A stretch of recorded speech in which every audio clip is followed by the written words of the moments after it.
Hey guys, I decided to make a video on how to use the simulator on Thinkorswim, on the Thinkorswim platform, and how to trade options on it. Um, Obviously, I'm not real familiar with the platform, but I've been playing around with it a little bit and wanted to show you how to get started on that so you can paper trade some options or even just paper trade stock itself. Right now, we're looking at CRWD, that's CrowdStrike. With the cybersecurity stocks being hot lately, that's what we're looking at right now. And I've got some calls on this on my.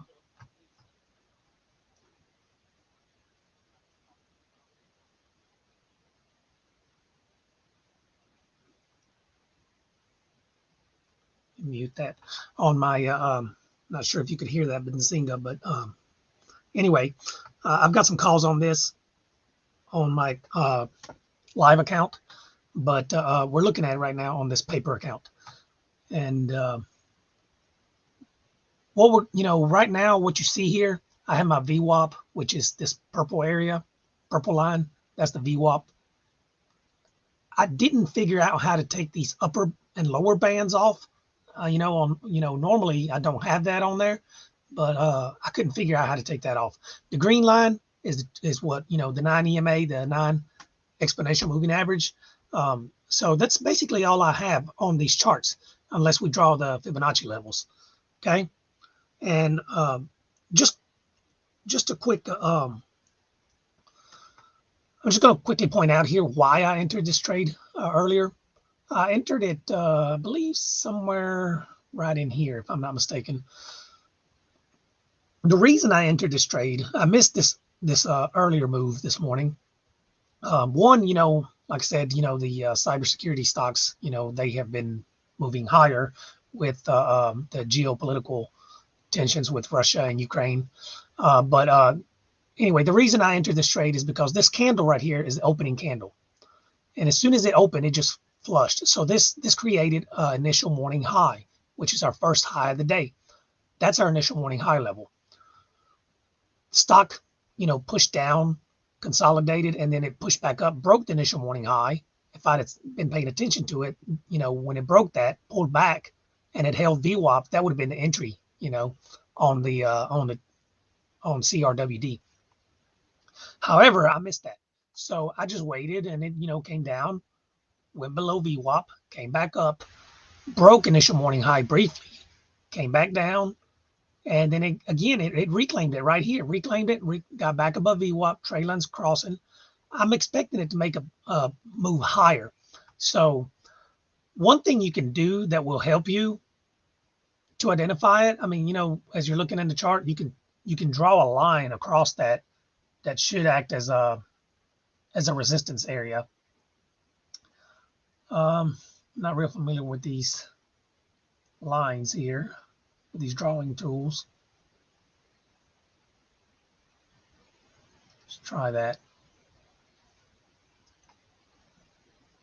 It's not going to be perfectly straight, but I know there's a way to make a horizontal line. But anyway, you can see this line right there. Well, it's not going to let me go that way, but you can see that line right there. That would be your initial morning high. And let's see. Yeah.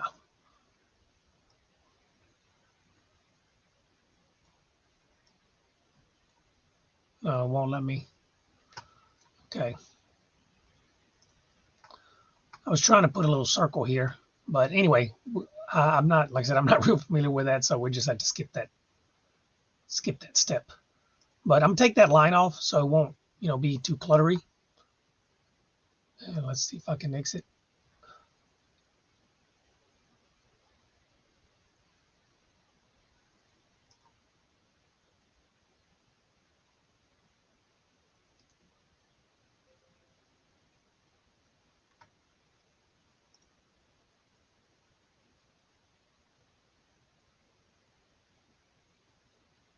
I'm not sure how to exit that drawing tool. Anyway, So looking at CRWD right now, we have a paper account. We have 200,000 in buying power. You can change this number. Again, I have not. I remember changing this a long time ago. I don't remember how to change it now, but you can change this number. And I would suggest, and I'll make another video on how to change that once I figure that out. But I would suggest for anybody that's paper trading to change that number to whatever your account size, would be if you were live trading, if you were trading with real money, because you don't want to start with a $200,000 account if that's not what you actually have, because that's not, it's not. You want to make this as real as possible for you. So again, we're going to look to trade. Let's say we were going to look to trade options on this. The first thing you're going to have to do when you log into this account is you can go to the trade tab right here. See the trade tab, click on it, and it's going to show all these option chain. It's going to have, you can go down here where it says sides right beside options chain, and it says both. Me personally, I'm going to switch it to call if I'm trading calls, and you can always switch it to puts if you're trading puts. I don't like to have both of them because it just clutters the whole feed there. So we're going to put it on calls for right now. One thing I noticed too is that when you're looking at it, you see all the, this is the March 18, and you see all the March 18 expiration, the different strikes. You have prices there, but you don't have the volume or the open interest on there, delta or nothing. So what you have to do, obviously on the spread here, you leave it as single. And then you can go to the layout where it says last X net change. And you can go there and you can go to where it says customize. Click on customize. And then available over here under available items, you will scroll down until you find, let's see.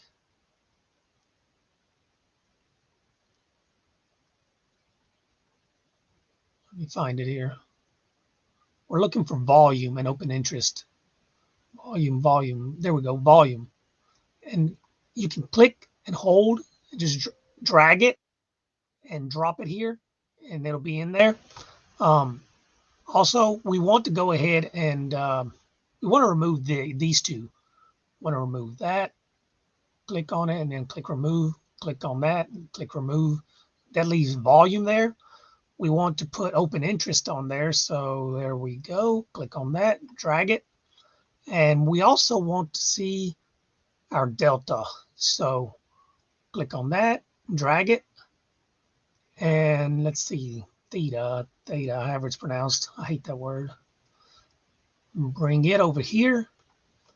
And wouldn't hurt to have implied volatility as well. Let's look for that. Where is that? Okay, so now we have volume, open interest, delta, theta, and implied volatility. Click OK, and it should put them all up here. You can see now the volume, the open interest, delta, theta, implied volatility. Okay. Now, let's go back and look at the chart. Yeah. So now let's look at the trade tab. Now we're looking, just real quick, it's trading, CRWD is trading for 203.61. So if we were to make a trade on this with options, you want to look for, the options that have good volume on them and good open interest. It doesn't matter if the open interest is low as long as volume is good, because sometimes, open interest is just reflects the prior day's open interest. So that won't change today, if it has a lot of interest in it. Obviously, you won't see that number reflect until tomorrow. But looking at here at March 18, so March 18, if we were going to do a swing trade, we would be looking at March 18 or April. I took the April, but let's look at the March 18 real quick and see. So it's trading at 203. So you want to start off, when you start looking for them, you want to start off around the money, right? So it's trading at 203. So let's start at 200. And you can see that 200 calls March 18, good open interest. It's not the best volume on these, but it's got good volume on there, right? And delta's 57, theta's 44. So implied volatility is high. But right now, if I was to take this trade, this is what I would go for, the 200 strike. And they are trading for 1675, so they're expensive.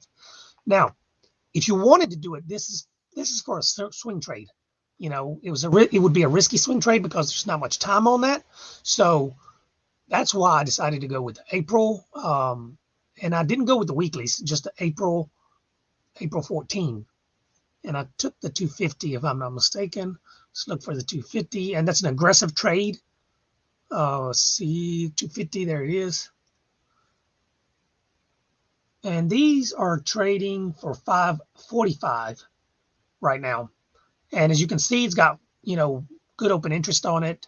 Volume is not that great, but, if the stock does go up, as I plan for it to do so, more volume will start to come in there as well. If you didn't want to be as aggressive and take a safer entry, you could go for the 210 or the 200.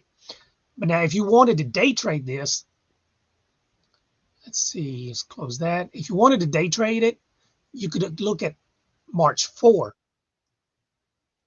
But if you're day trading it, you want to be as close to at the money or near the money on that stock. So it's trading for 203. So let's start around 200. And you can see the 200 calls, very good volume on them, good open interest, nice delta. That's, don't worry about the theta as much because this is a day trade. So you're not going to hold this, the theta will affect you like every day that you hold it or whatever, but more so concentrate on that delta. So these are trading for $8. They're not cheap either, but if you get for every $1 move, your options contract should move about 60 cents, give or take. And so this would be a good option to take for a day trade. You could also do the 205s. They also have really good volume. Delta's a little lower, so but if it starts to move, these will pay better than the 200s. It's just that they're more risky. The higher the risk, the higher the reward. But let's look at it again. And if I see it retest this level again, this initial morning high, and it holds, I would take a trade on this on the simulator. I would take a trade on it. And so you can see, and it will be a day trade. And so you want to take quick profits. What I like to do when I'm trading, especially volatile options, what I like to do is I like to take first profit at a 20% profit or at the first resistance level. So right now it would be at 20% profit. I would take my first profits there, or when we test this area, whichever one comes first. If it's really moving, then I may just wait for it to retest this prior resistance level, which is the high of the day. Let me take a quick look at RTX because I also have an open trade on that. It's not looking too good.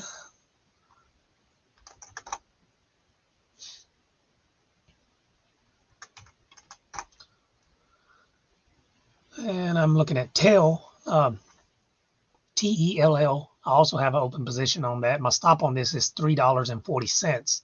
I did take some profit earlier this morning. I think it was at $3.96 if I'm not mistaken. But yeah, this is going to be a slower mover. If you look, and this is the 3-minute, guys. This is a 3-minute chart, by the way. But if you look at the daily chart, let me see how to go to the daily here. There we go. Let me zoom in. It's been on a very nice uptrend. Very nice uptrend. So I'm expecting a consolidation here. And if it continues, I expect it to consolidate today and push higher tomorrow. That's my plan on it. Either way, my stop is down here around this gap area. So I've got a good ways to go, and like I said, I've took some profit. So, I'm just chilling, holding it, waiting on it to do what it has to do. So let's go back to the 3-minute and let's go back to CRWD. CrowdStrike. Testing this level right now. Well, it could still come a little lower. See what it does. Let me look at the 15-minute. I like to look at different time frames just to get an idea of what it's doing. Now this, again, if we look at the daily on this, it is a little bit overextended. The move started right here, and you can see, I mean, we could have a consolidation day, and hopefully we get a push higher. I like to have, I don't have it here. I like to have my moving averages on the daily, which is the simple moving averages, the 50-day and the 200-day. We can look real quick on this other chart. Let's see. Right here. As you can see, this is the daily chart on CrowdStrike. We got the 100-day right here around 217. So that's going to be some resistance. Obviously, 210 is also going to be an area of resistance. So you want to take some profits there if we reach that level. Then we got 217. Then we got the 200-day. If this play works out and I'm still in the trade when we're testing the 200-day, that would be my final take profit in front of that 200-day. I don't know that it will get there. That is what I am, aiming for. But, either way, we'll take profits along the way if I get them. Let's see. Go back to the 3-minute on that.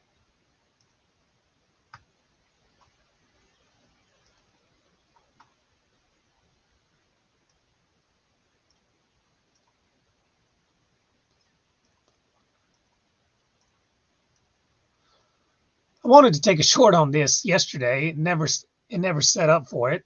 Would have been a nice short today for put options, but not going to chase it, so we're just going to let it go. SST. So let's see. I wanted to look. Let's look at ATXI.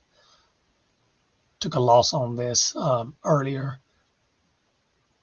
Took a little bit of profit, but overall it was a loss on that. Probably should have stuck to my stop loss, and I would still be in the trade. Either way, it looked like it was failing, so I got out. Let's see, look at SPY. Yeah, so the SPY is not doing too well. Let's go back and look at 3-minute. Okay, so we're going to keep monitoring CRWD and see if we can get a day trade on this. And in the meantime, I'm going to be looking and see if I can find something else that's moving to where we can get a trade in on something. Look at BTU. No, not worth looking at that. Let's go back to CRWD.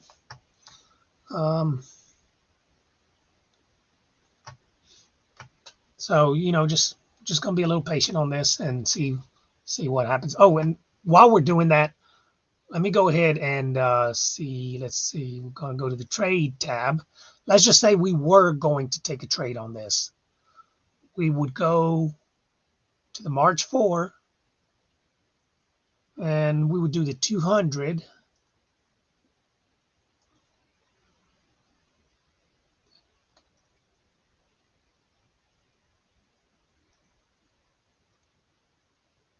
So, yeah. So we would go, I don't think, yeah, you can do that. You can click on either, you can click right here or here, and you just right click with your mouse, and you can go to where it says buy, obviously, and or sell if you want to do puts. But I'm going to go with buy. It's going to ask you, do you want to do a single? And that's what we want to do, is a single. So right now it opens a ticket right here and it says single buy, and it has a quantity of 10. You can change that. It's plus 10. You can change that to whatever number you want. Right now, it would open ATXI. Hold on, guys. Let's look at ATXI. We may just trade ATXI stock. It's getting some volume there. So on this, excuse me, on this ATXI, you can look at the volume profile right here. Increasing volume as it's trying to reclaim VWAP. Getting back above $1. If I enter this trade, an aggressive trade is going to be a stop at around 85, 5-ish right there. If you wanted to be safer, you could go back to this original stop, which was, I believe my stop was 0.70 on it earlier. I should have stuck to that stop. Anyway, if you want to enter this trade, you just, this one, you can click the trade button right here. And if you wanted to buy at market, you could just click on buy market. Or you can also open up these, where it says big buttons. And you can, it's got the quantity already there with 100 shares. So, and you, as you press plus or minus, it'll change it on 100 increment levels. So again, you want to adjust your position size to whatever your risk tolerance is. Right now, stop is 0.85. So let's just say 20 cents away. So you use that. First, you identify your stop to enter the trade, right? So if your risk tolerance, say you didn't want to lose over $10, right? You didn't, your max risk was $10 per trade. Then you would only buy 50 shares. Now, let's just say your max risk is $100 per trade. You would buy 500 shares, okay? If your max risk is $500, you would buy 2,500 shares. All you do is take that number, whatever your max risk is, say $500 divided by 0.20, which is how far your stop level is, which is about 20 cents. So right now, we're going to enter this trade with 2,500 shares and see what happens. If I'm not sure I'm going to enter it, I mean, I'm getting ready to, but we'll see. And it's got the buy market, sell market. Okay. Now, on this platform, you can also customize different.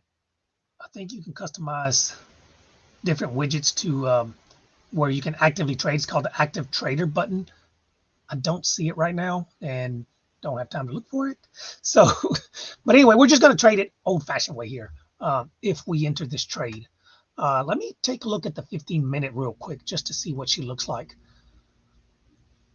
So we're getting a trade line VWAP cross here on the 15-minute as well, which is also bullish. So I'm going to enter this trade. Yeah. We're entering.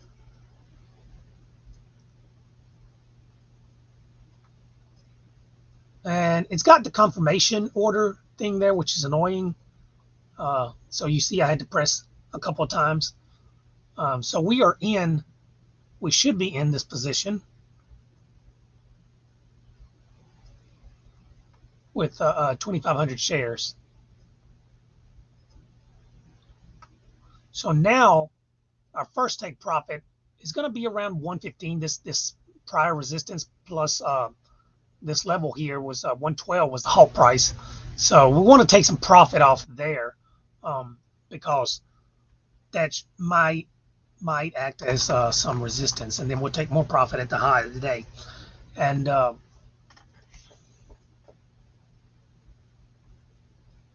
we're going to take off 500 shares around that level. So we're going to go ahead and put 500 there at around 112.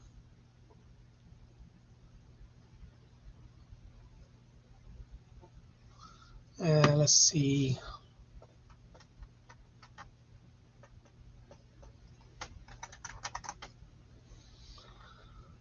Okay, and I just usually market order. Sometimes I will throw an order out there, a limit order, just in case I'm not watching it.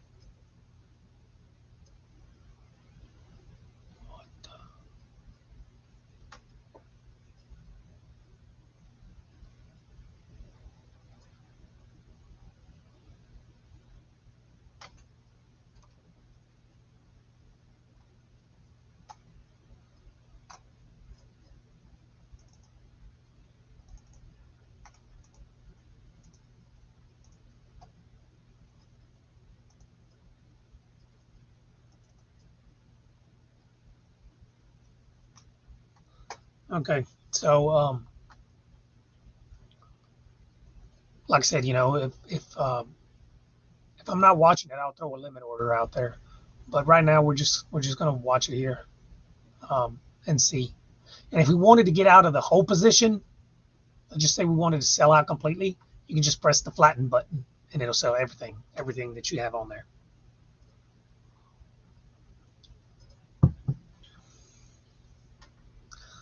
Let's see if this thing plays out.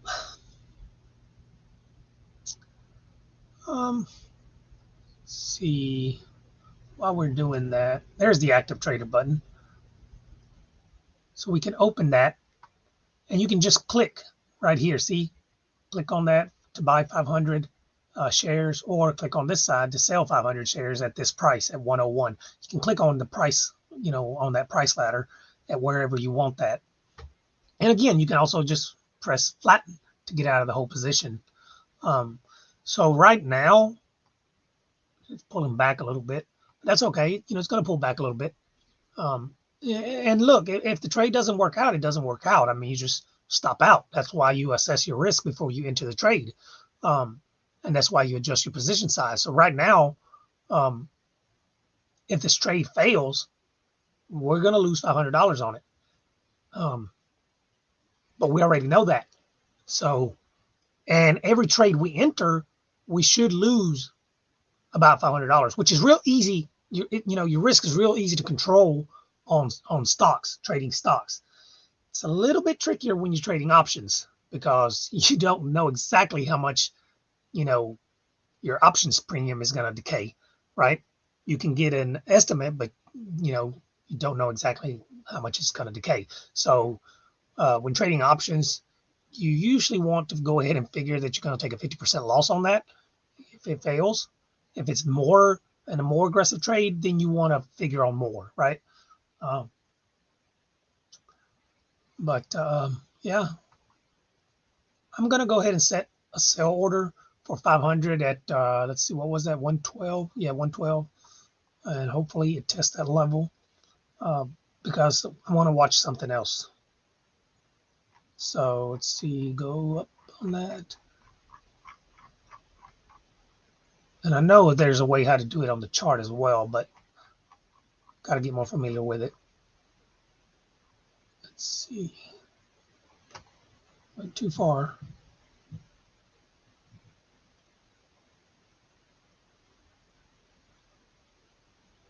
There we go. Sell 500 at 112. Limit. We're going to go ahead and send that order. Well, maybe not. I'm just going to wait because we might have to flatten this position. So we're going to hold off on that for right now. Yeah, we're going to hold off on that. We're going to go close this again. Yeah.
CRWD's breaking down through the initial morning high again. I think it's going to chop, going to give us a little chop. SPY's just weak today, man. It's just, should have got some put options on that.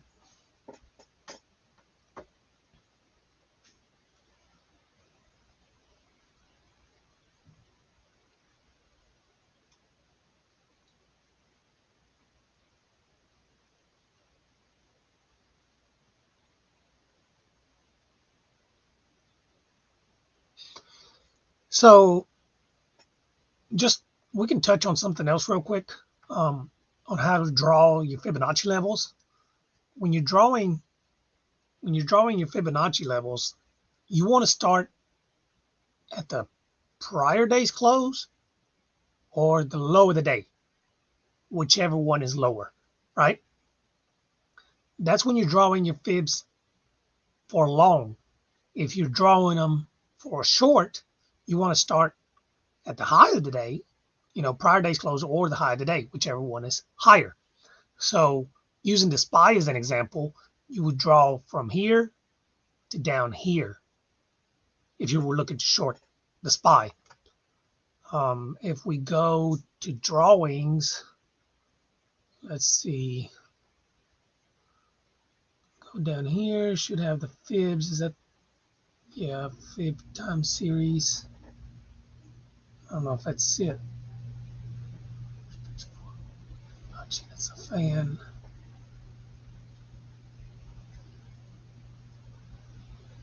Arc. There we go. You're going to click on this one. So you would start from the high and bring it down to the current low. Okay? That's how you draw your Fibonacci levels. Ideally, when you're shorting something, you want to look for pops back to the 23.6 fib. Like, let me just see. Let me just move this. See if I can. Let me move it. Let's try it again to the first low of the day. Come on. Right there. And then you bring it to the next low of the day. As you can see right here, once we made this low, like I said, you can either short on pops back to the 23.6 fib or the 38.2. Ideally, you want them to line up something else. So in this case, you could have done from the 38.2, which you had VWAP right above it. So your entry somewhere in this area for puts and stop right above VWAP. Okay. Now, once we extend, you got to move these fibs down lower with the stock. So let's remove that again. And let's redraw it right here. There's nothing there. Redraw all the way down here. If you look at the SPY again, where, came down, where did it pull back again? It retested that 38.2 again and pulled back again. Again, good entry zone, stopped right above VWAP.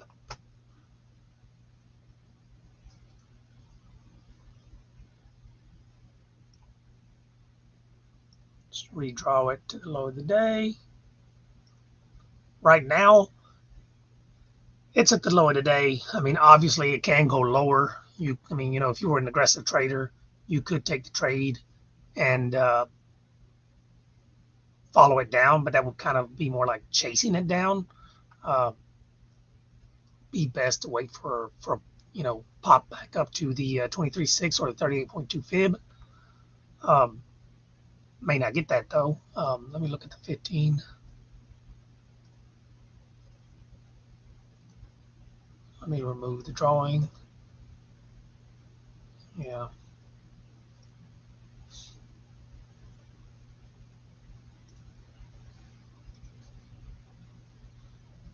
So our little trade here is not working out too good, but we'll see.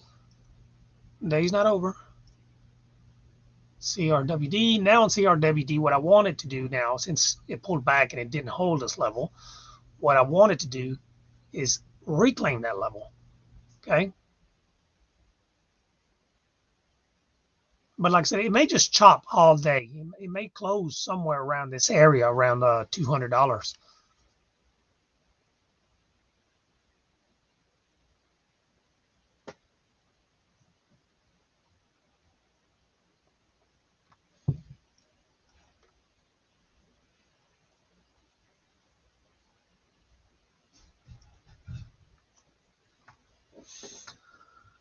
Okay.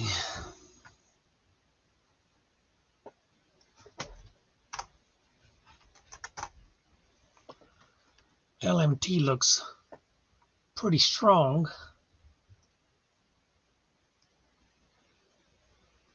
Very nice consolidation there.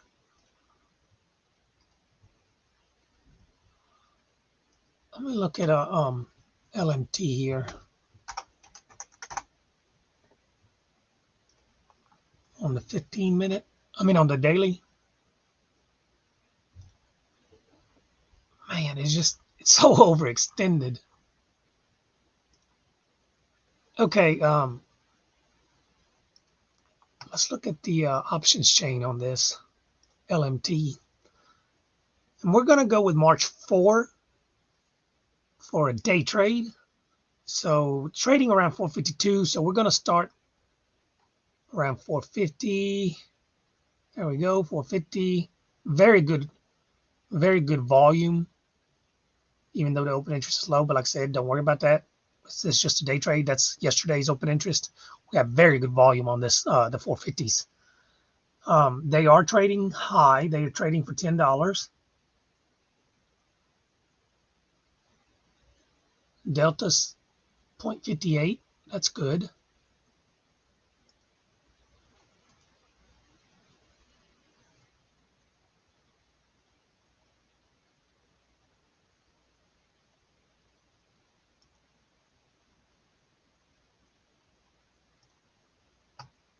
Okay. Got 10 contracts there. Obviously, we don't want to go with 10 contracts. Let's do 2 contracts on that.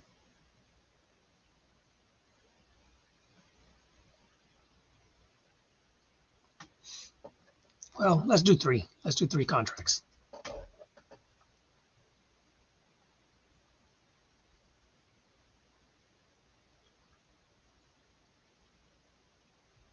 This trade should cost us around $3,000. Let's look at the chart. Yeah. It's going to be a risky trade on this. It's going to be a risky trade. Let's see.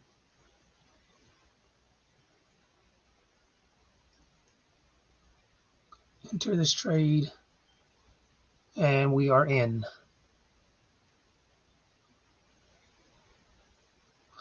And as you can see, this is our P&L.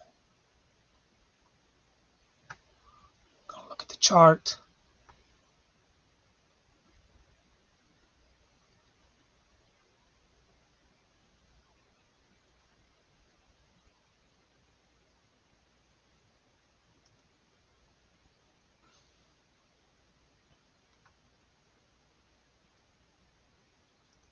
Close that.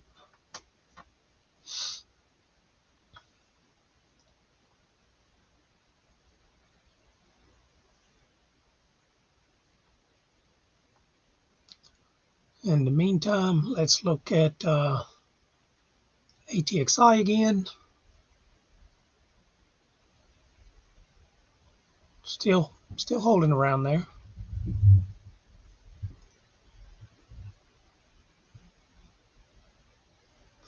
And 454.94 is the high today.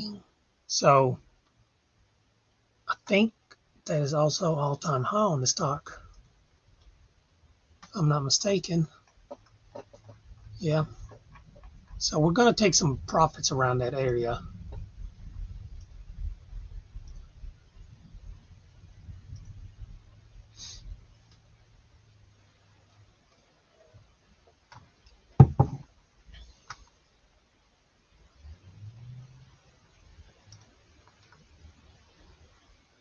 Got a P&L of 180.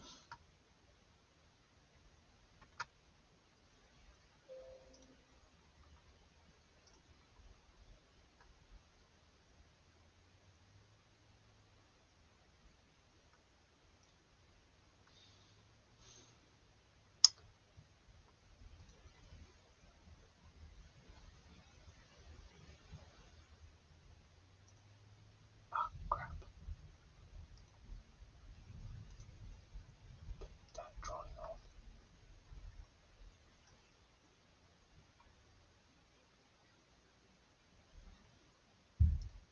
There we go. Oh, there we go. That's how you take it off.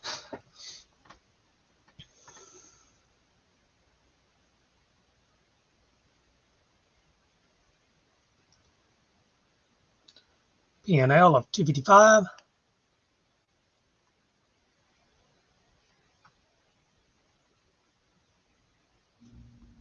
So we're up $270 on this LMT right now.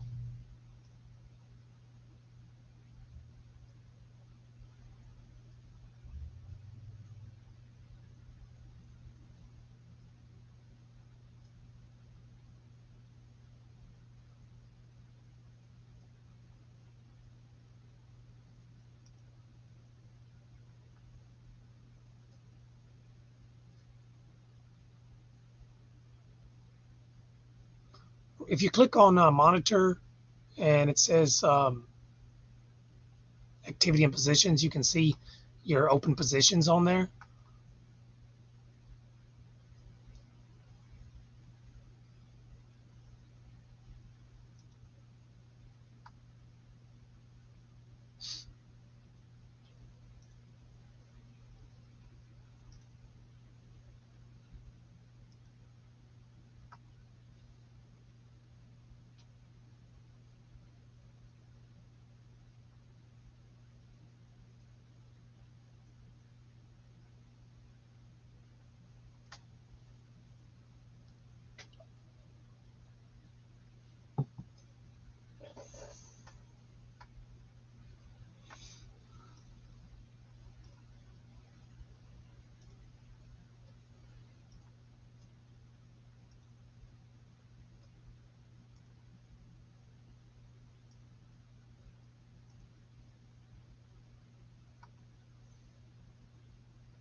And obviously, you know, if you're trading with it and you have more than one screen, you can detach these screens and, you know, or you can change the grid to like for a double screen here. And you could open up another chart here or, you know, whatever you wanted to do. You could do have four charts if that's what you wanted to do. I'll go back to one right now. Let's go. Look, we're testing the high of the day. So we are up 390. So we're going to take one contract off right here. Let's see if I can figure this out.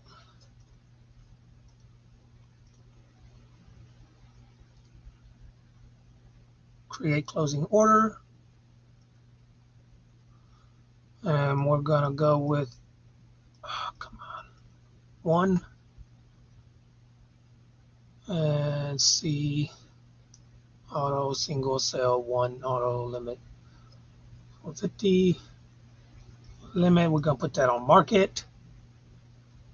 And it's pulling back. So we're going to wait a little bit.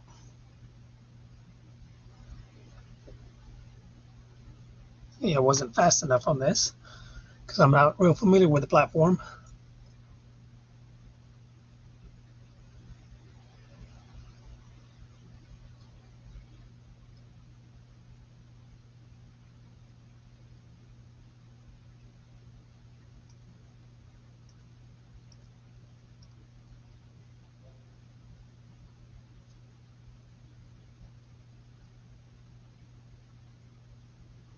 Just throw a limit order out there.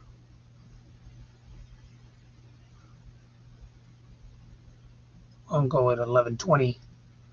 Throwing a limit order at 1120.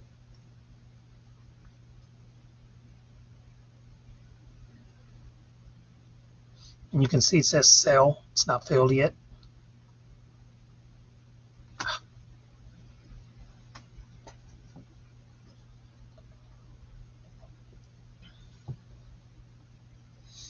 Go back and look at the chart.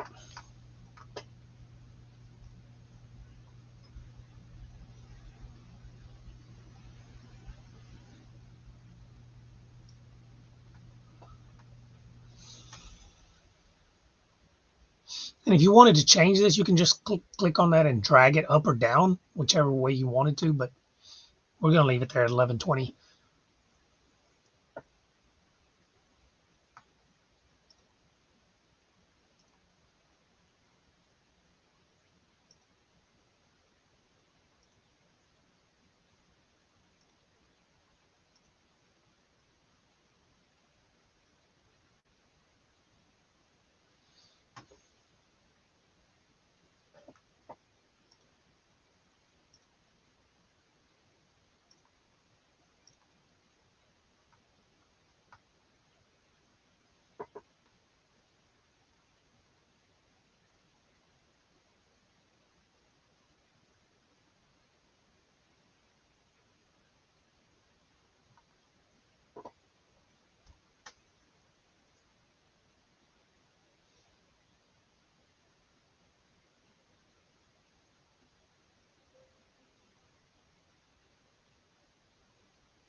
That's the one.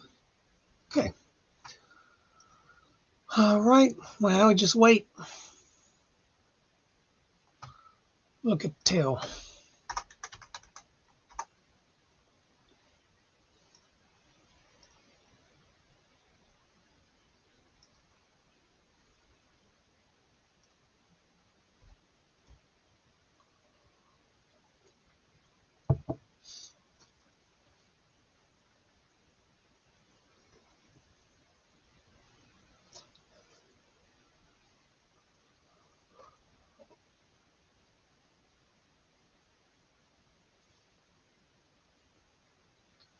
And again, guys, this is just a simulator, and this is just a day trade. We're not going to hold this if the setup fails, because it expires on March the 4th. So even though it may gap up, you want to stick to the to your plan on it. And we're not, when we entered this trade, we weren't planning on holding it. So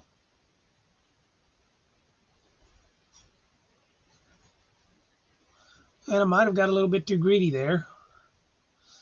And sometimes it happens. I mean, if you get greedy and don't take your profits, especially on volatile day trades, just as fast as they go up, they can come back down even faster. So, but as long as it holds this trade line, we should be okay. It's going to test this level. It's not going to just rip through it. I mean, if we can get the fill on that sell order, I'd like to see a break through that high today, and then hopefully give us a run to say 460.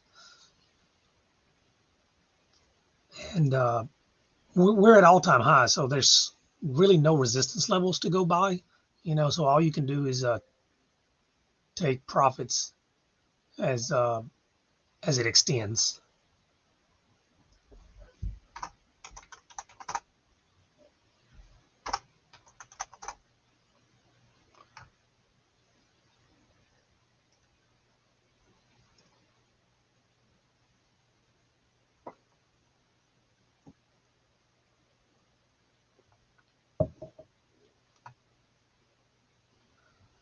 I'll be right back.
Okay, guys, I'm back. And see, not much progress there yet. Let's see. Let's check out ATXI again. Okay. So it looks like she's not going to give us the move we wanted.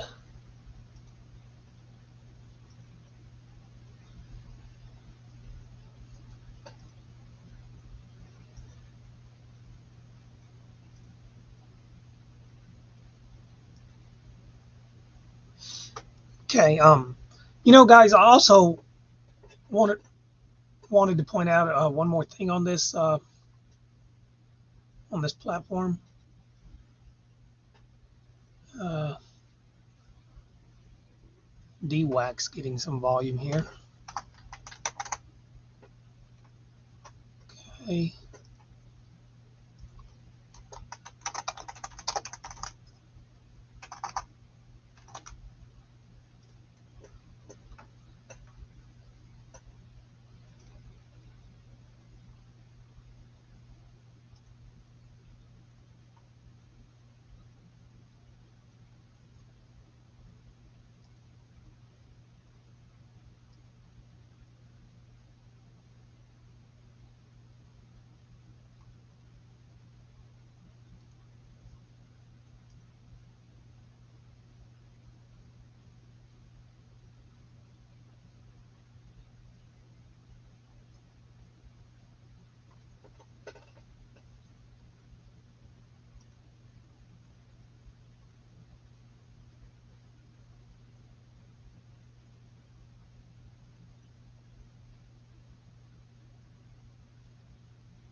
Oh,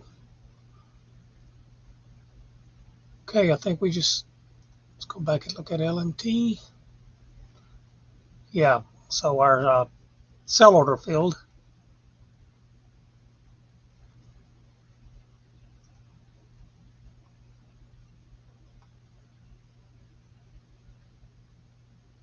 So right now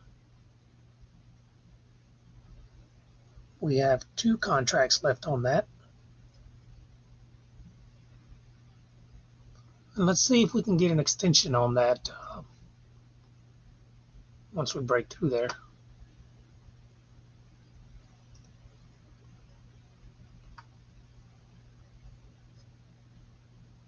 I'm currently at 11.45. We're in from $10.10.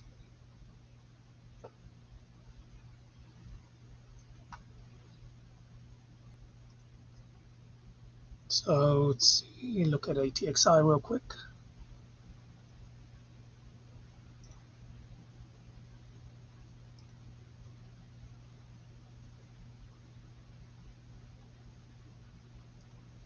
Look at DWAC.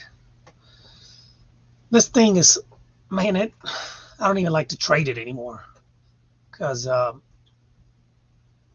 it seems to always get me. So, sometimes, you gotta, I mean, if there's stocks that you're good at trading them, then, stick to them. And if there's stocks that seem to always get you when you trade them, why trade them, right? I'm not saying if I see a really good setup on it that I'm not gonna attack it, but I just hate trading it. I hate trading DWAC. Ever since its big run, it just seems like it always gets me. Let me look at DWAC. I can see it better here for me.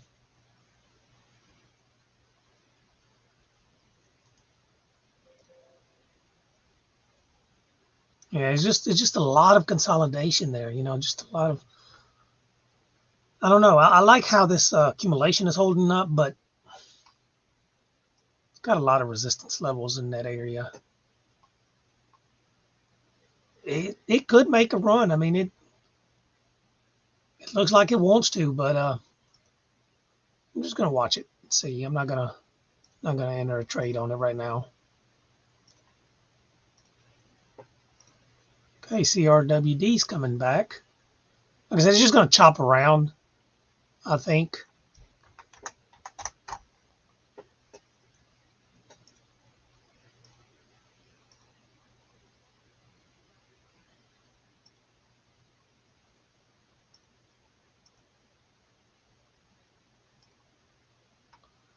Okay.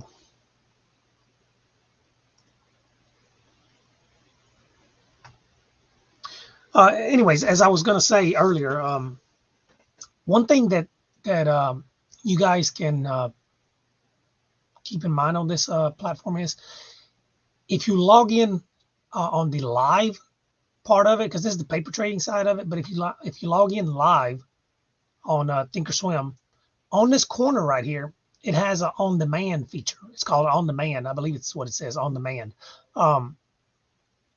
That is very useful. If you click on that, it will take you basically to basically another paper platform, you know.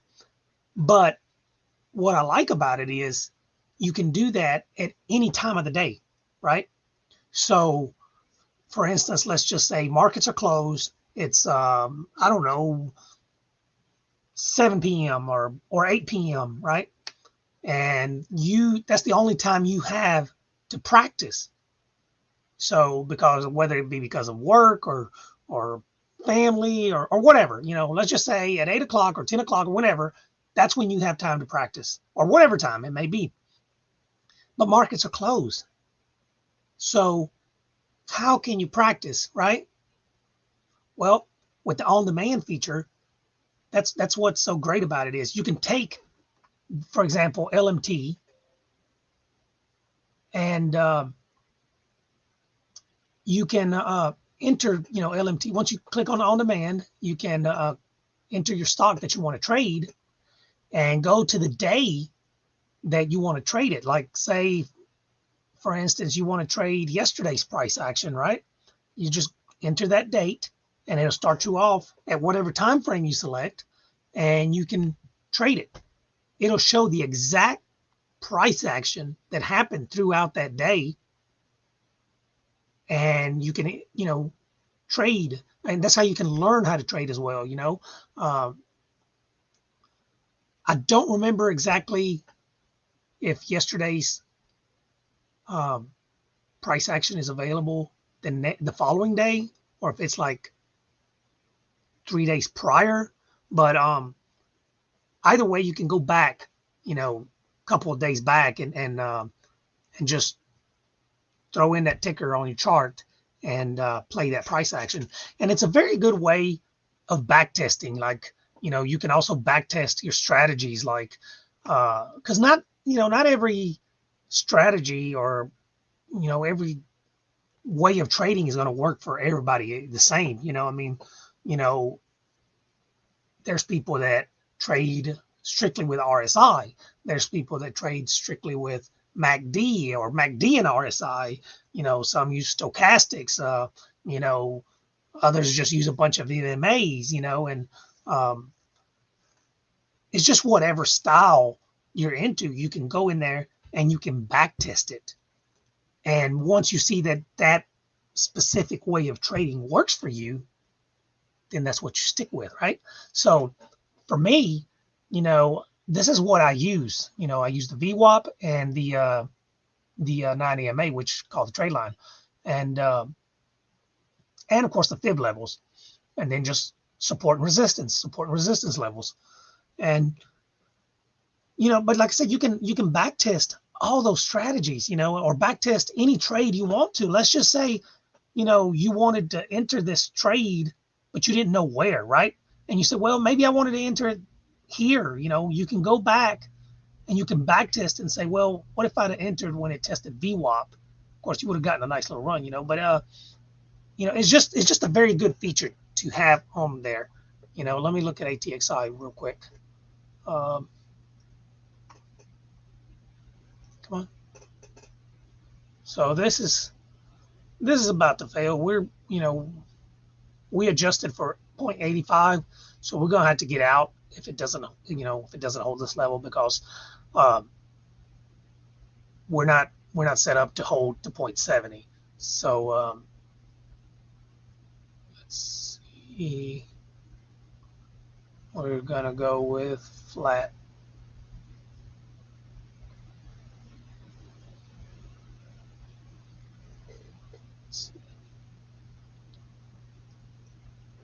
Yeah, it's gonna go ahead and flatten. And we're out of the position just like that. And we took a loss on this trade. So we lost $500 on that.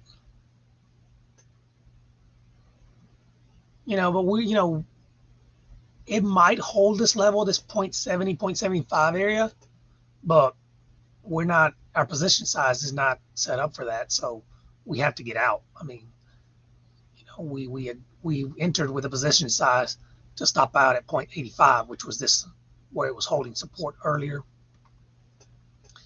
And yeah, if it was going to make the move, it should have done it earlier. So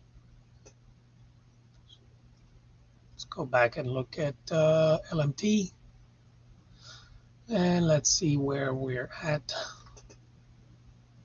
Nice, 1180.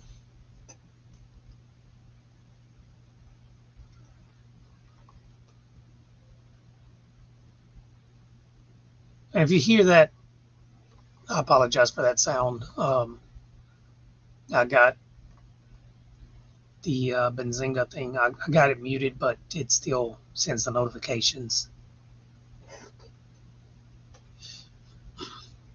And it's pretty loud.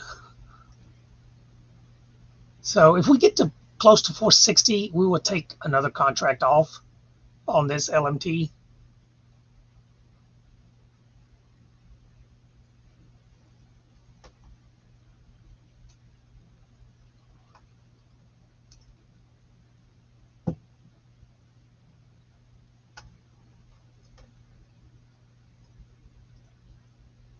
But yeah, so I'm back to that on demand feature.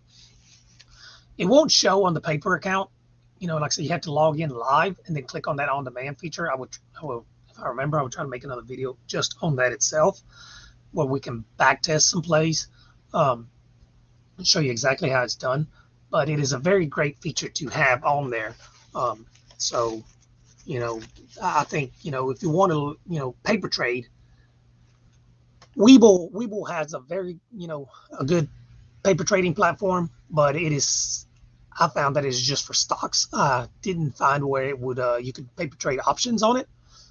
E-Trade does have a paper trading platform where you can paper trade options and stock. Um, but a lot of people go to Thinkorswim. So I wanted to make a video with Thinkorswim and uh,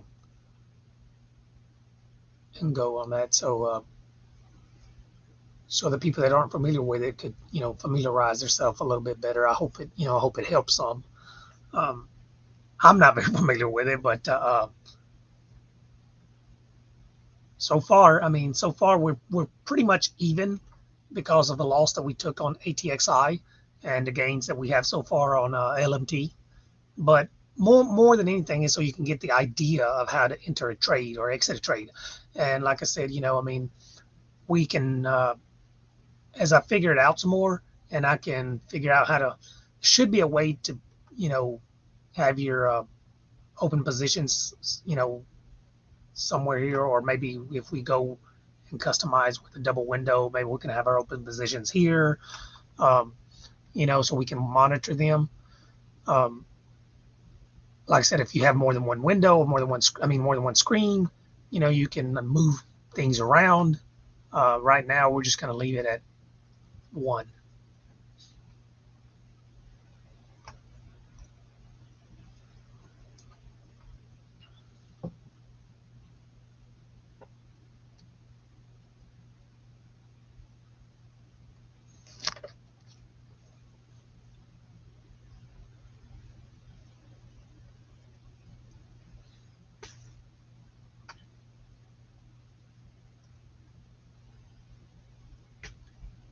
And we're looking for this buy.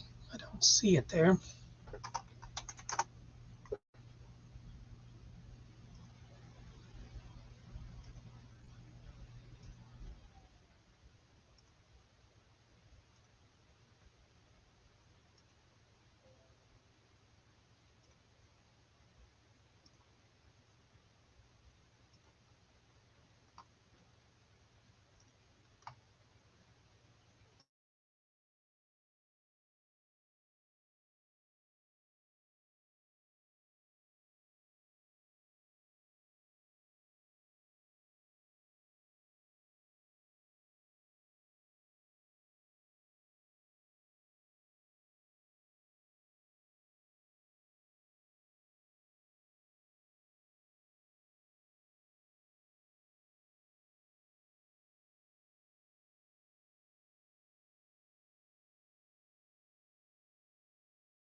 Okay, so currently I'm looking at user. Looks like they're moving off earnings. I have not looked at what their earnings are. Don't really care. If I were to trade this, it would just be a day trade. But it's got good volume on it. I don't know. The move might be done.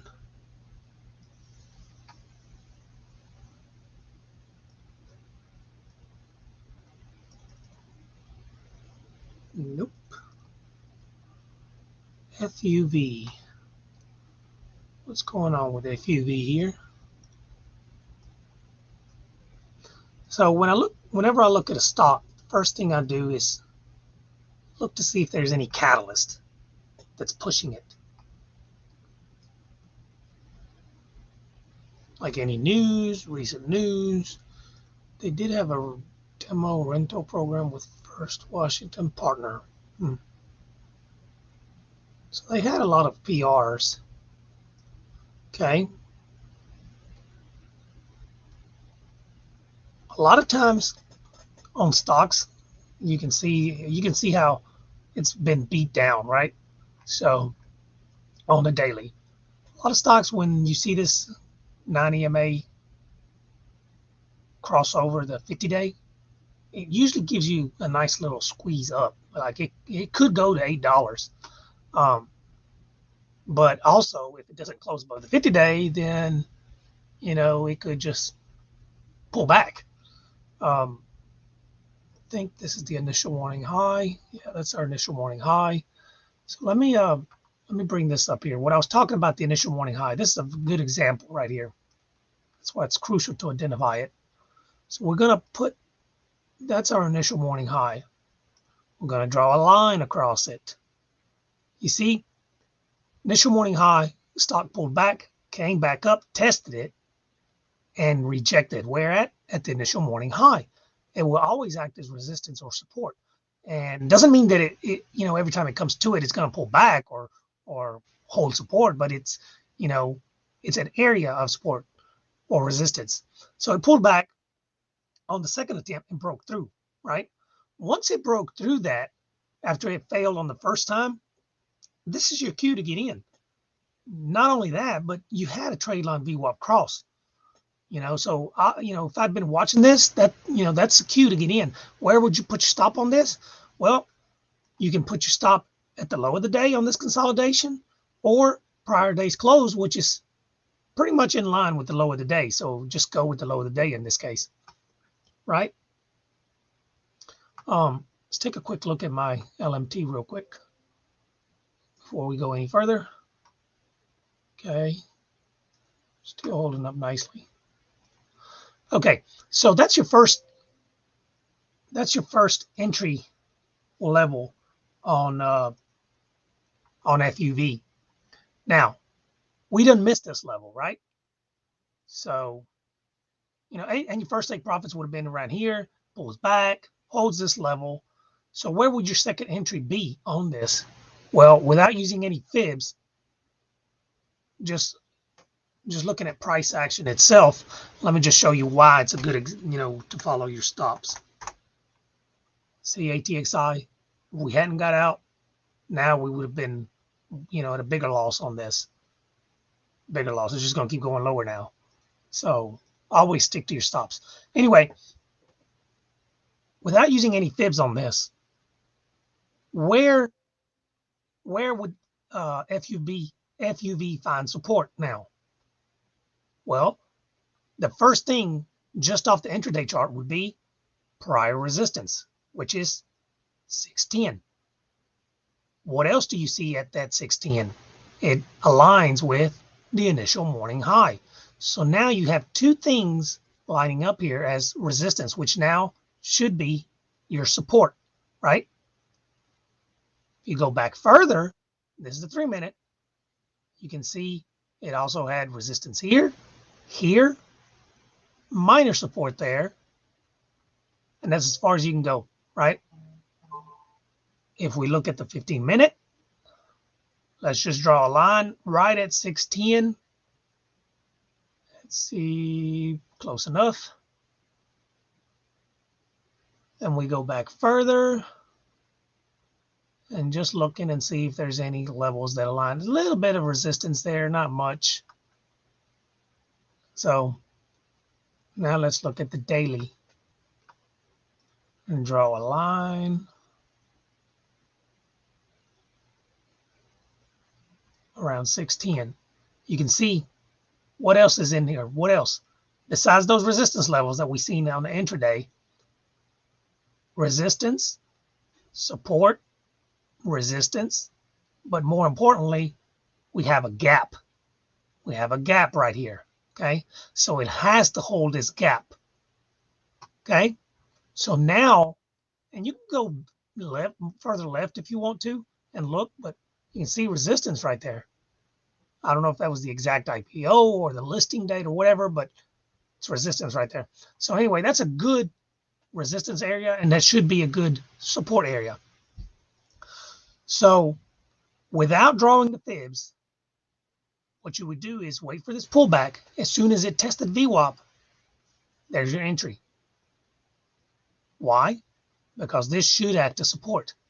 And you can put your stop around $6, right below this support level. Now, let's just draw our fibs and see what we have. Now, remember, at the time, the stock was only trading up to here. All this didn't matter. At the time, we were right here. What else lines up with this area or your VWAP? You got fib levels lining up there, right?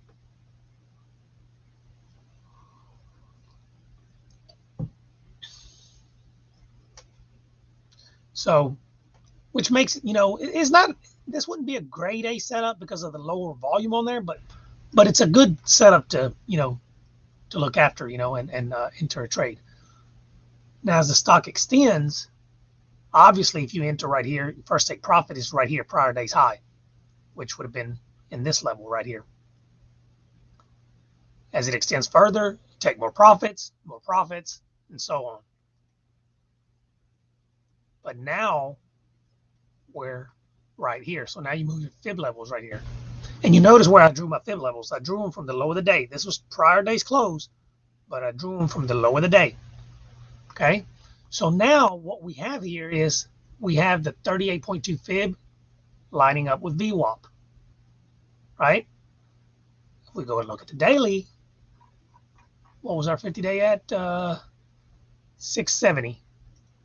So now let's just draw a line at 670. That's our 50-day.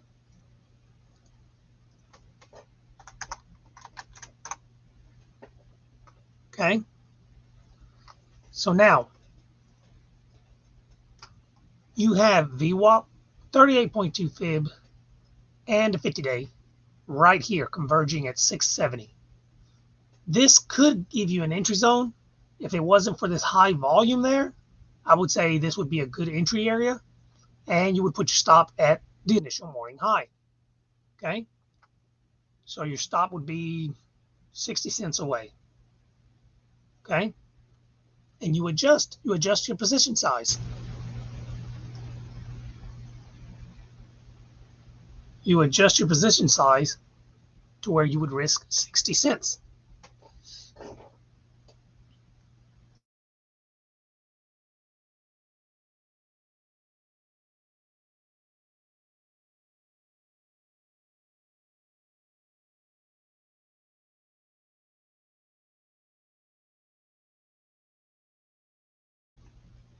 So you noticed on what was that? ATXI. ATXI was trading for about $1 when we entered, and we took 2,500 shares on it. Not because it was at $1, not because it was cheaper, because our stop was only 20 cents away, right? If we were risking $500. So we were going to risk $500 on FUV, right? Our entry would be around 670, or let's just say whatever V, yeah, 677. So let's just say we're going to risk 60 cents. Entry around 675, stop 610 area. Okay. So if we were to risk $500 on this trade, then we would only enter with about 800 shares. Not because it's more expensive. That doesn't matter. It's because our stop is 60 cents away. What determines your position size is not the price of the stock. It's however far away your stop is.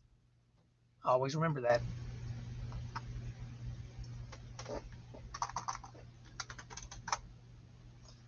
So that way, if you enter this trade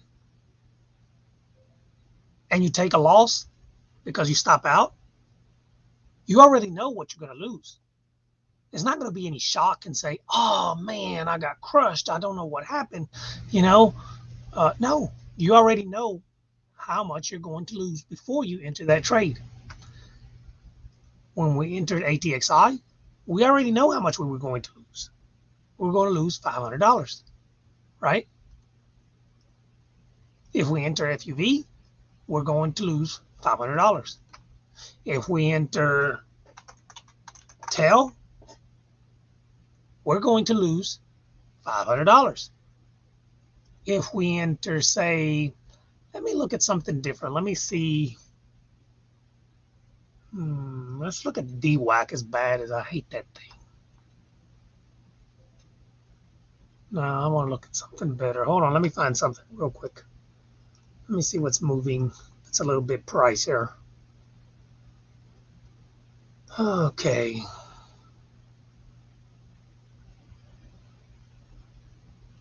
I don't like that.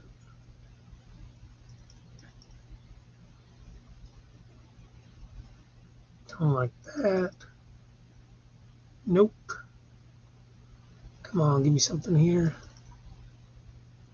Let's see. Oh, this had earnings the other day. Yeah. Okay. Okay, let's look at OSH. Jobs. Nah. JNUG. It's ATF. Nope. Come on, there's got to be something up in there. Okay.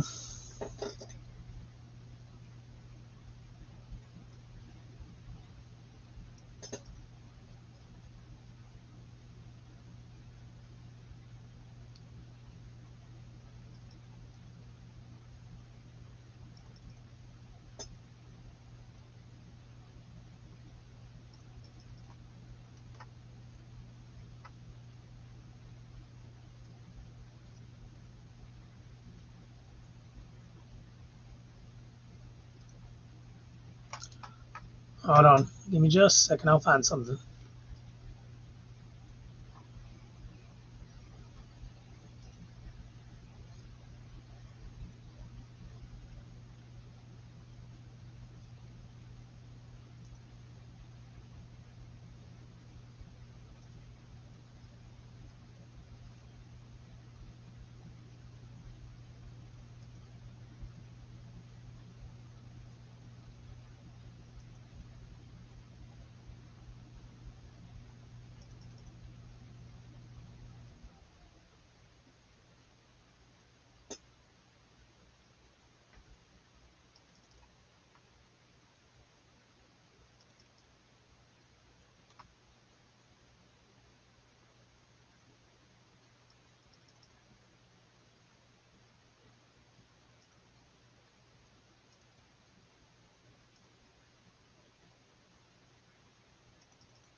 Okay, so we're going to look at eBay.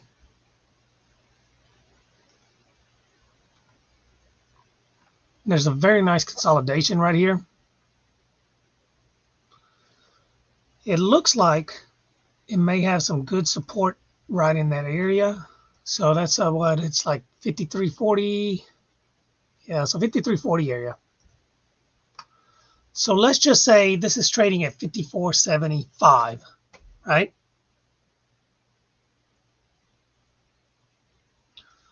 Let's just assume we took a trade here at 54.50.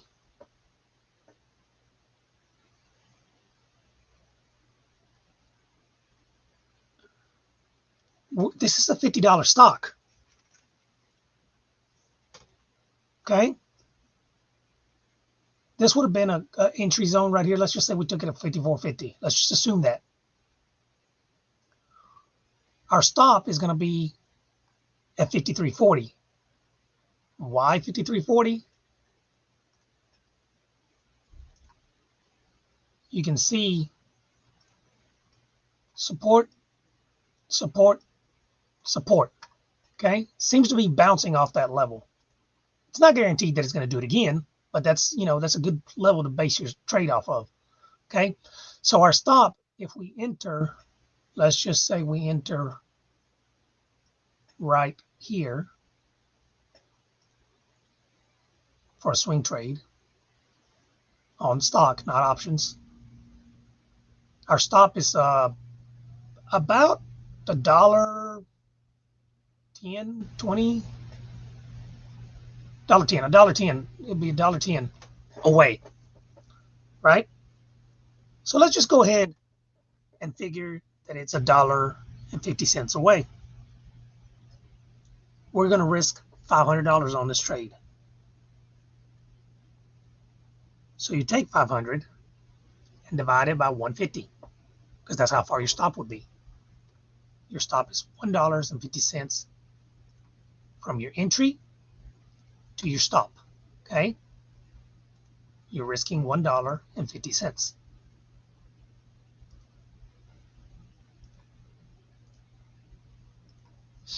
Now, how many shares would you buy? You would go in with about 300 shares, 330. Let's just say 300. Okay? So you see, stock's trading at 54. But that doesn't matter. It's about how far your stop is from your entry point. If we took this trade at 54.50 and we entered with 300 shares, if we stop out at 53.40, we only lose $500. Okay?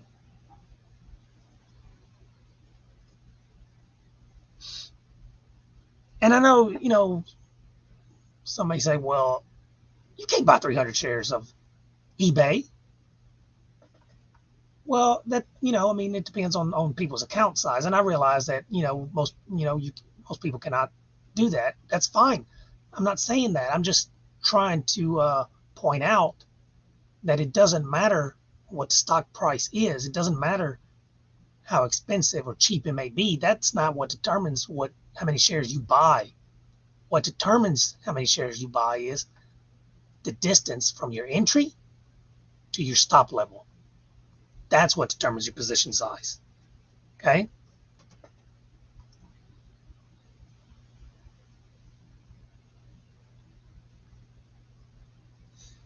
And nothing else.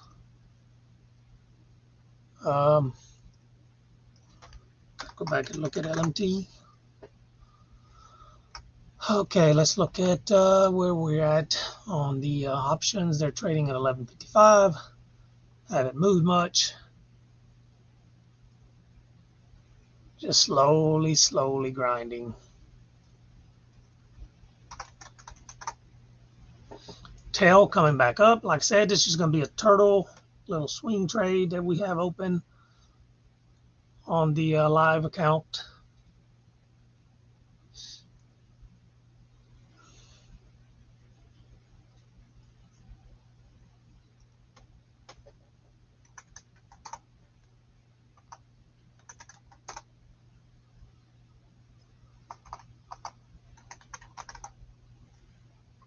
CRWD is trying to come back to that initial morning high.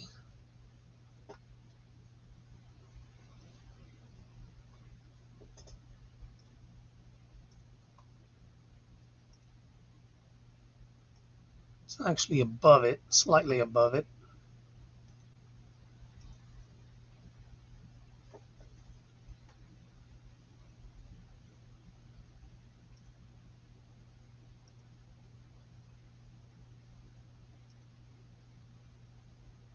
$11.90 on those options.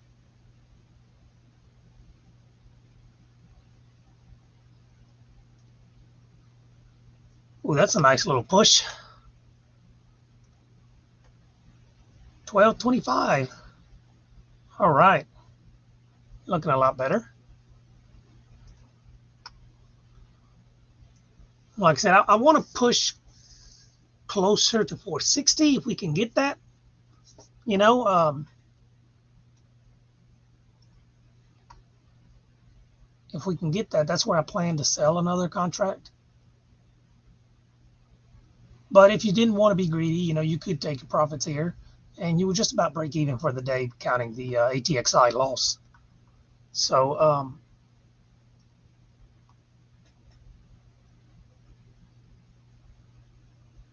let's see. And that 460 actually lines up with this upper band, upper VWAP band as well. So we'll see if we can get that. I'm going to go ahead and start getting an order ready so I won't be slow like earlier. Create closing order.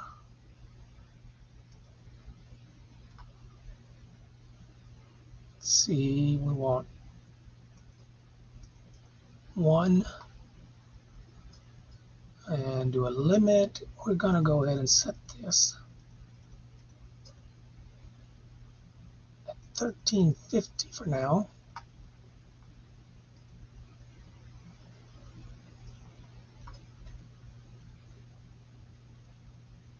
Currently at 1245, so it should get 1350 if it moves more than that.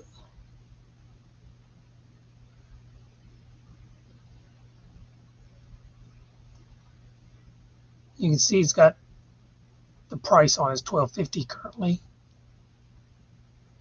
We're at 1350 to send a limit order. We just have it ready just in case we want to send a limit order.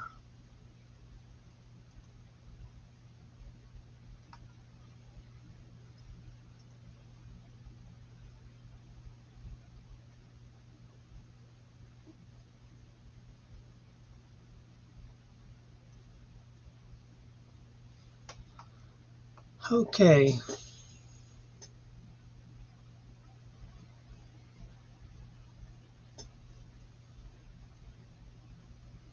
I'll be right back in a minute.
This DCFC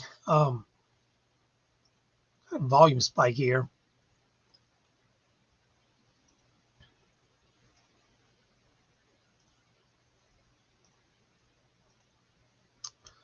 Daily, I mean, there's not much data to go on by, but if we can close above this trade line, could give us some continuation. Just something to keep on watch. We'll keep it on watch a little bit, see what it does.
Wheat, WEAT. Also something to keep on watch. I should have been paying more attention to this. Man,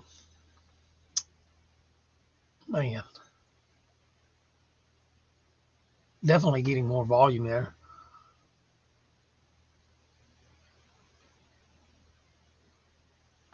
Wait, CRWD's back reclaiming this level. Let's go back and look at, see, that would be okay. We'll leave it for a little bit. Let's look at CRWD. And we were going to look at the March 4.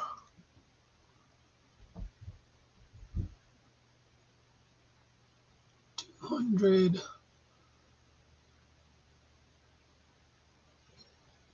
675, 765. Man, that's a.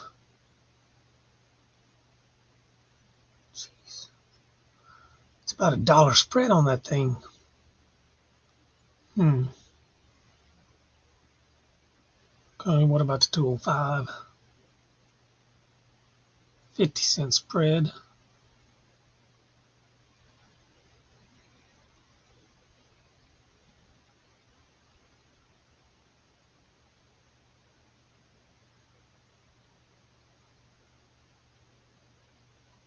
We might just go with the 205s instead on this. A 60-cent spread. If we can try to get filled.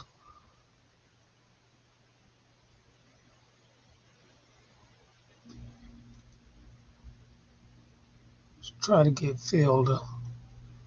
Let's see, we're going to go with 6 contracts on this. I'm going to try to get filled at 5. Let's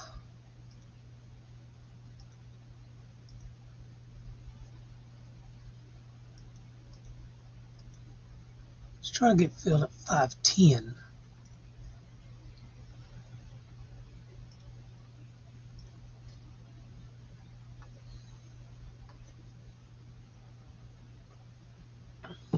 Now you can just market order in there, but it's going to fill you at 540. We're trying to get filled at 510, but it may get away from us.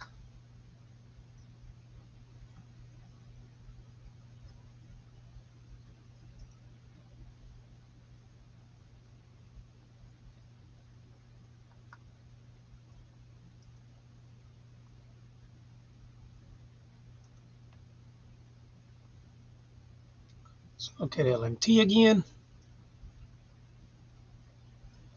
Nice. Okay.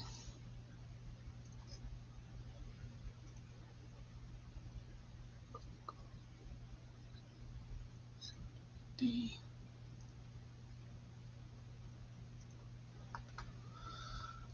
Okay, CRWD.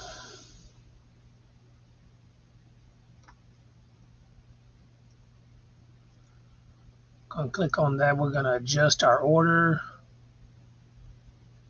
Can.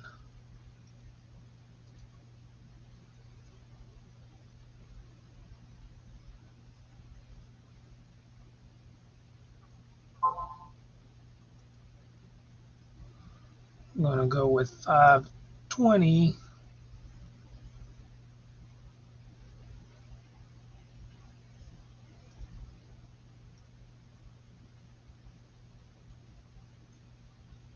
And I believe we just got filled.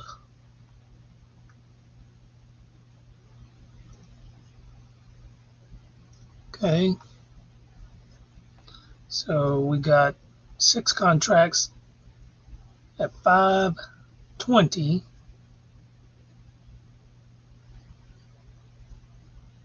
Oh, we got filled at 515. It's even better.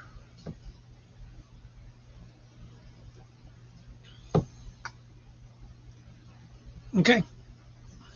So now we wait.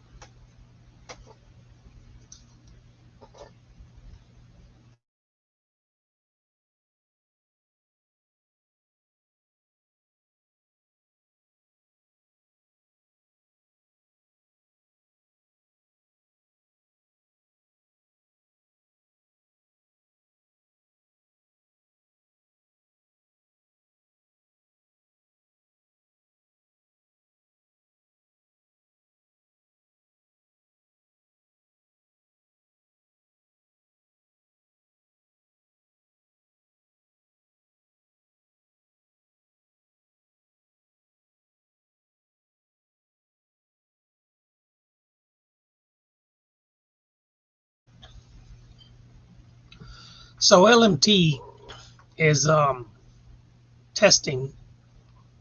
Well, it's actually made a new high now, but testing that 460 level.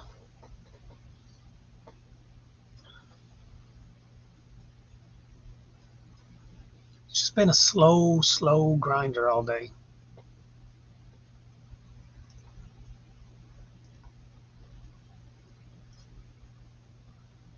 And CRWD is just going to keep on chopping around.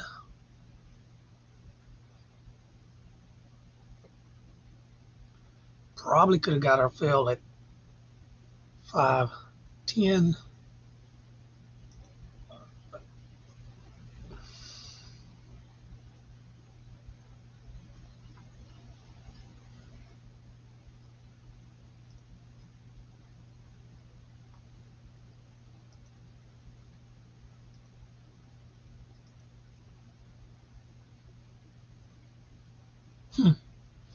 Could have got filled at 5.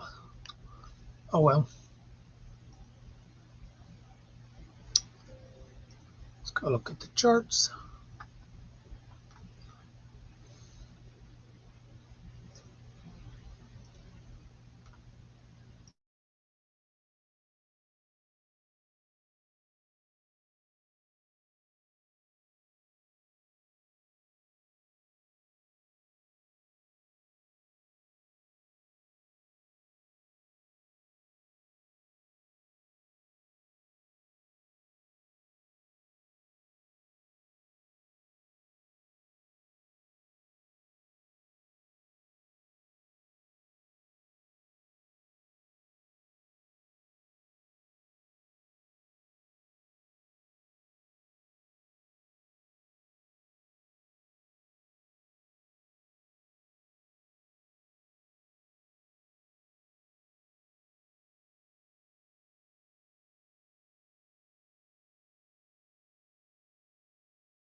This BTU, I was in it earlier and stopped out of it.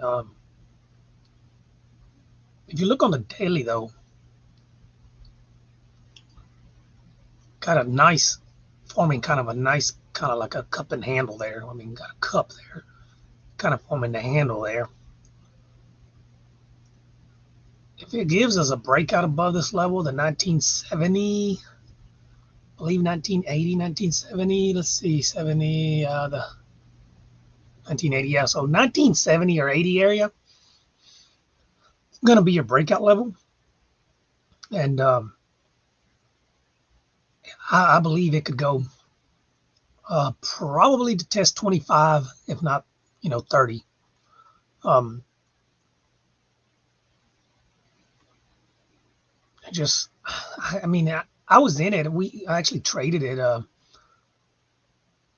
think around in here with this pop here, but then it had a offering which brought it down, and I think it was a senior notes convertible offering or something like that, or private placement or something like that. But I think it still goes higher. I didn't want to hold. I sold for about even on it. I didn't want to hold and take a loss on it.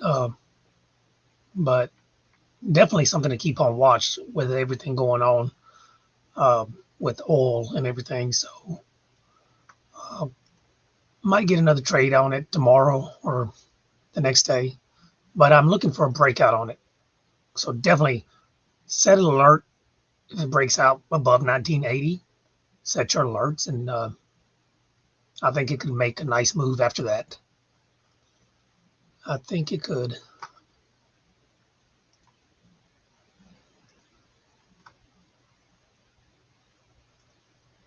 Let's go look at the. You can see that on the weekly. You're fixing to have a golden cross on the weekly as well. I mean, it's going to take time for that to happen, obviously, but you see right now where it's at, the 200 day on the weekly lines up with that level, with that 1980 area. Currently, the 200 days at 1630, which is, I mean, here it lined up with it, but currently 1630, which is, a good level to base your risk off of. As long as it holds this 200 day, it's in play for me.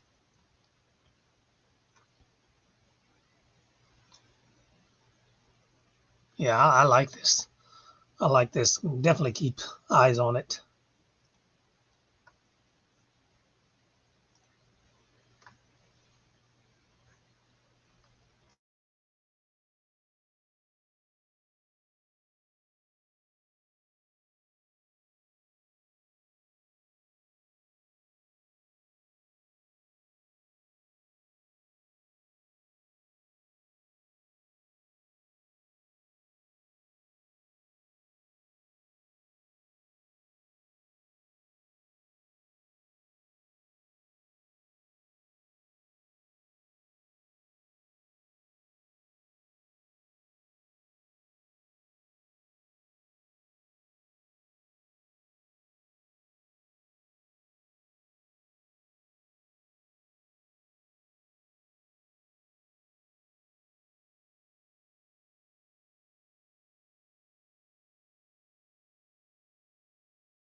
there's a coffee play. They have earnings this afternoon, I believe. Let's see. I mean, I'm long this on my long-term portfolio. Currently at a loss on it, but it's a long term for me. Once all this, uh, you know, once all this correction in the markets is over with, I'm planning to add on to this position. I haven't added to any of positions yet. I took profits on all of my gainers that I had, like all of tech earlier and earlier in the year. I mean, and just waiting. I mean, just waiting on the right moment to add to those positions. I'll take some of these lines off.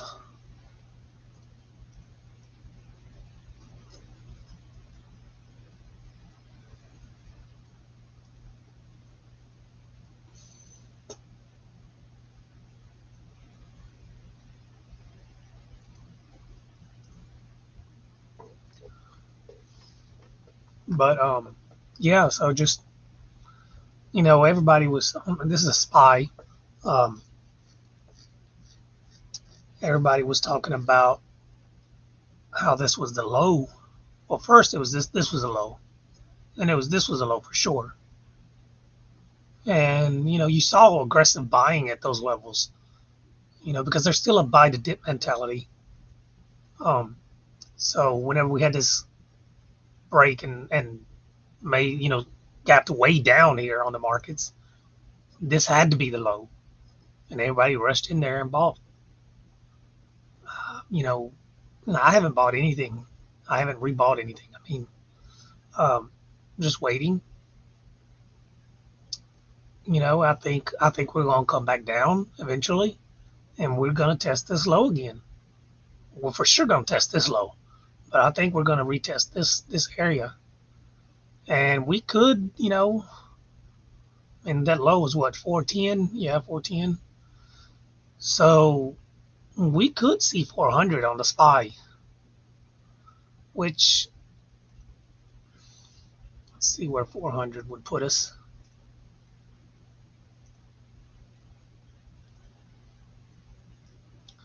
We go back. Tell you what, let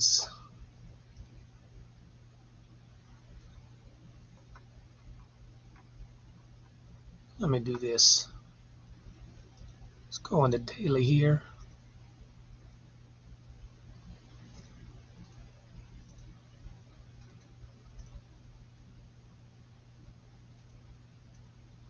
Clean that up a little bit.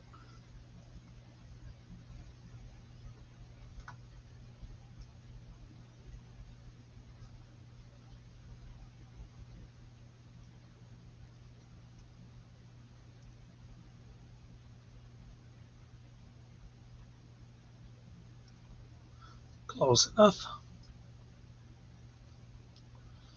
So let's see. We got 400, a little bit of resistance in that area.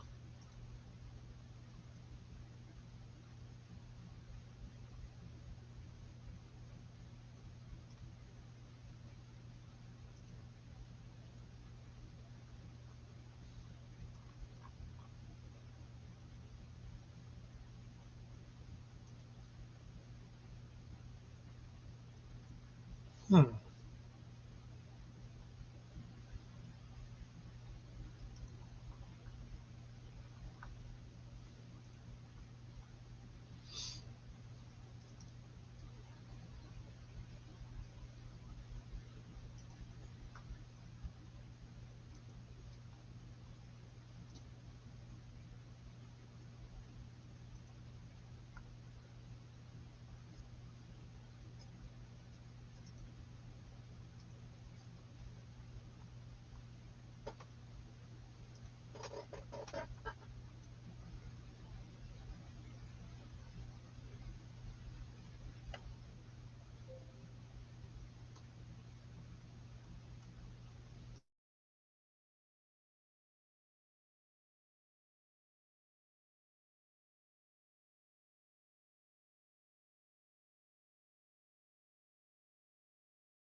Yeah, 400. I think we could go to test 400.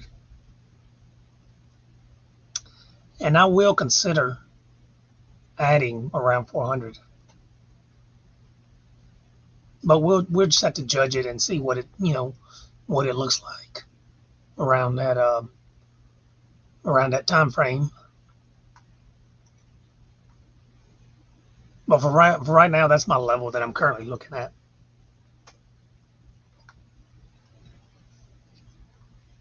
And it could change, depending on a lot of different things, depending on the geopolitical issues, depending on the Fed.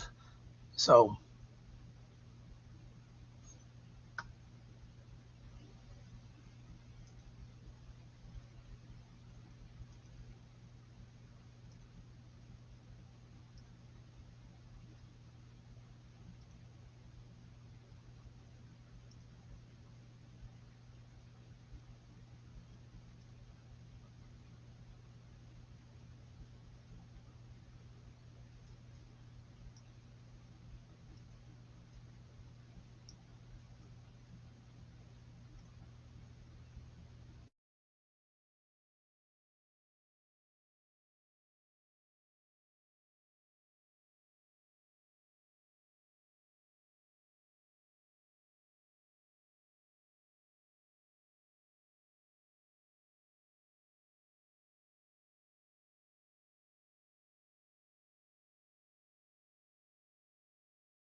okay, this CrowdStrike's not looking healthy at all.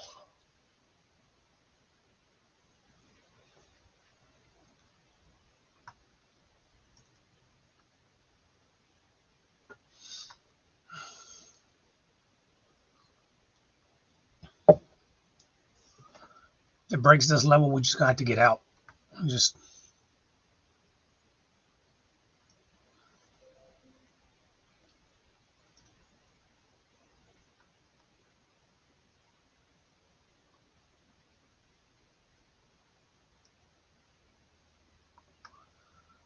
and there she goes.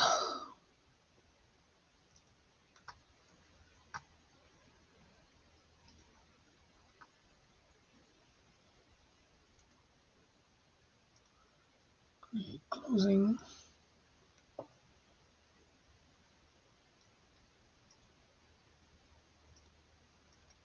Change to market.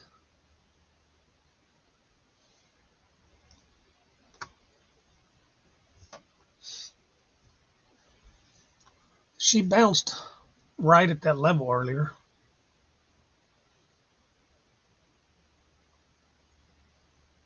I would like for it to close here. You know, I mean, this was not intended for a day trade. I mean, for a swing trade. So, see, we got 30. No, we got 30 minutes left on the clock. It's not gonna work out.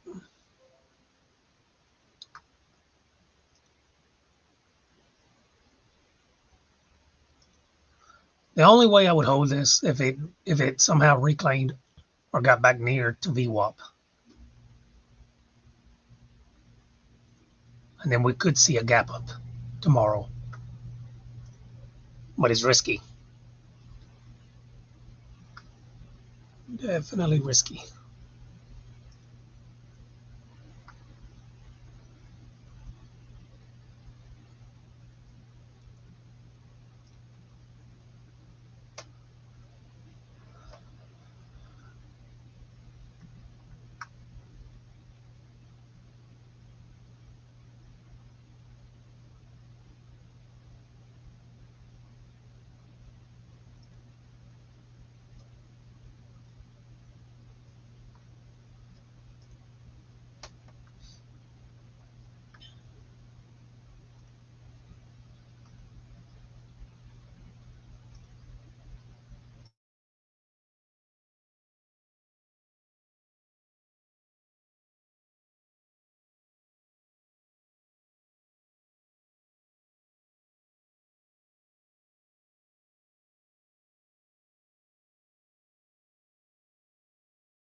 Okay, selling out of CRWD.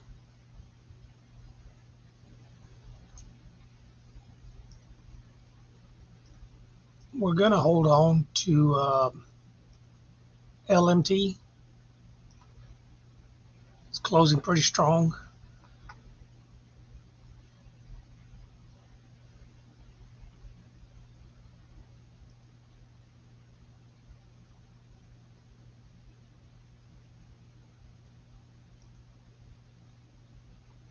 I think it could give us a little bit more upside on that. And like I said, on CRWD, I do have an open position for a swing trade on my live account, but it's the April expiration. So I got time on that. Excuse me.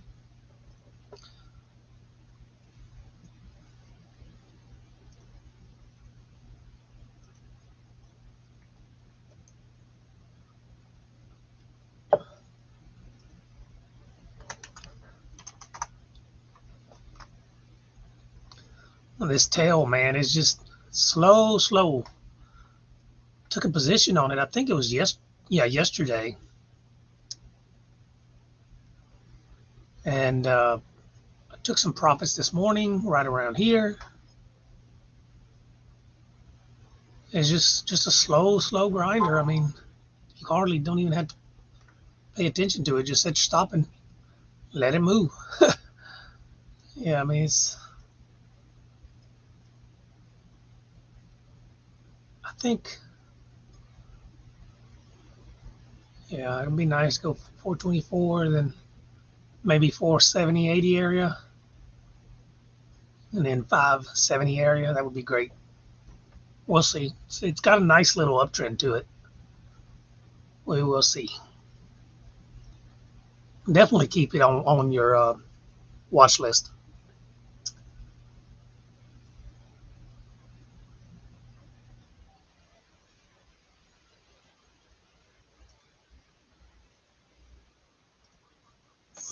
Oh, I'm tired. Been here all morning.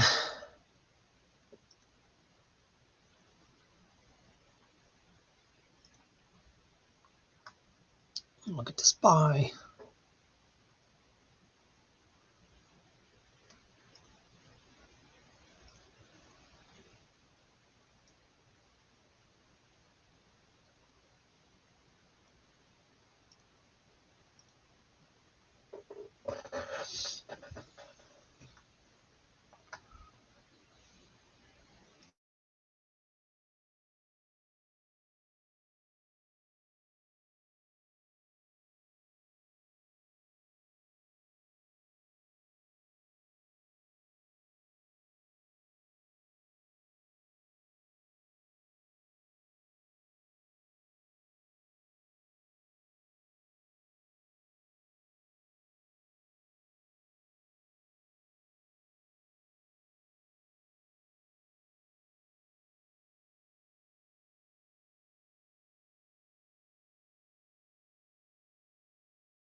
Okay, guys.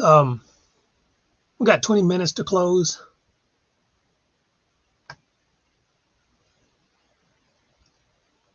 I don't think, I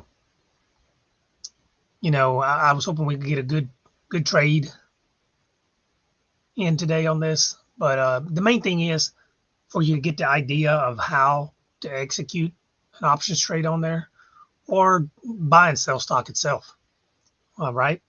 Uh, as I get a little bit more familiar with the platform, I will make another video on it, and I will look to the on-demand feature so we can look at that. But yeah, so like I said, keep an eye on TEL, LL. Oh, come on.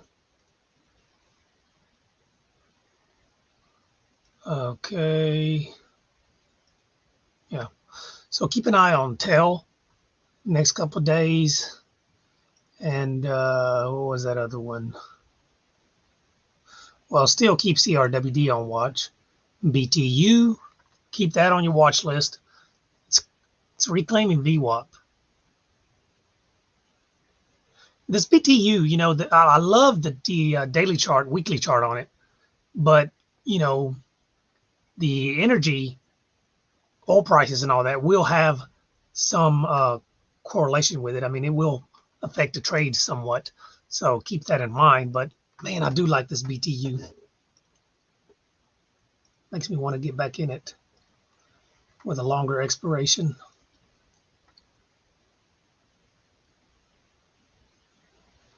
It is lower volume today, though.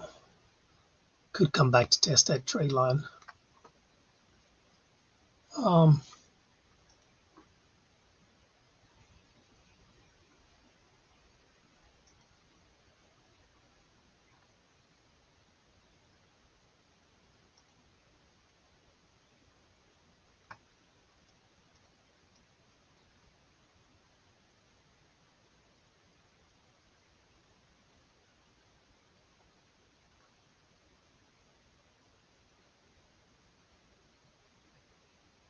And that 1 hour looks great.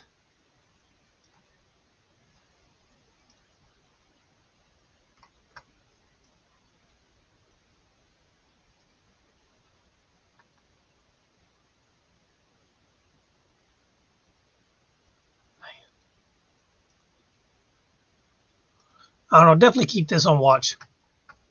Definitely keep it on watch. But yeah, I hope you got something out of it. And as I said, like I said, I'll make another video on the on demand feature, and maybe one on how to set up where you can see your position sizes and all that, or how to make different grids on here and all that. But yeah, this is a Thinkorswim paper trading platform. Let's see. There was another stock that I was looking at.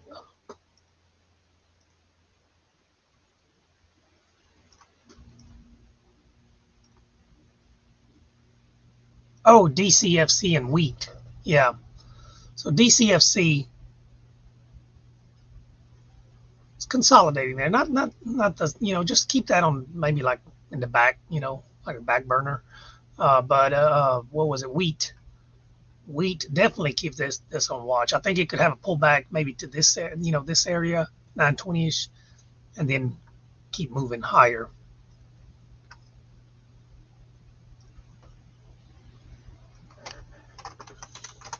And keep your list of cybersecurity names. CYRN, that's a cybersecurity name. One of the members just notified me about this. So, Tuan, if you're listening, I mean, thank you. I'm been watching this. It's got a nice consolidation right here on the daily. Let me redraw these fib levels.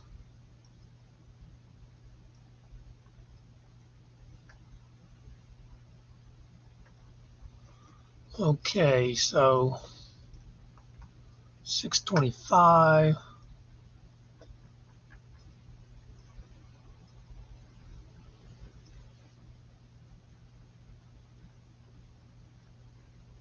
Support there.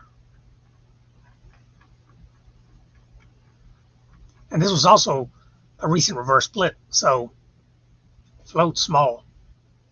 Float should be small on this.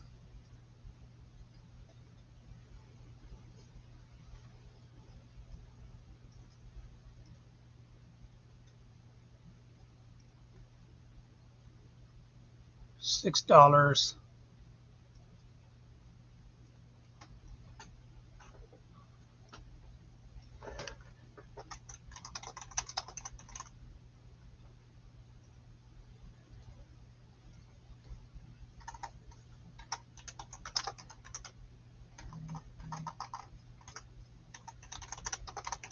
Just throwing out the alert for the group. It's a cybersecurity name.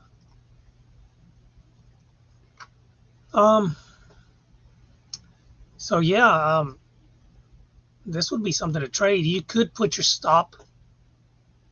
Ideally, you want to get in here. I mean, but if you market order here, you still want to leave your stop at $6, which you would be risking 40 cents. I don't know if this thing's got options on it or not. I'd love to take. No options. Okay, so CYRN.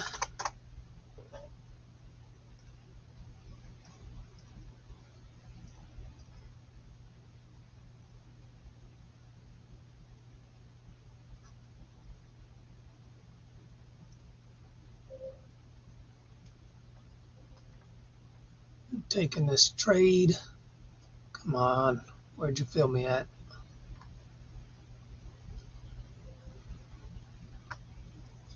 Okay. Taking a small there. Stab at it.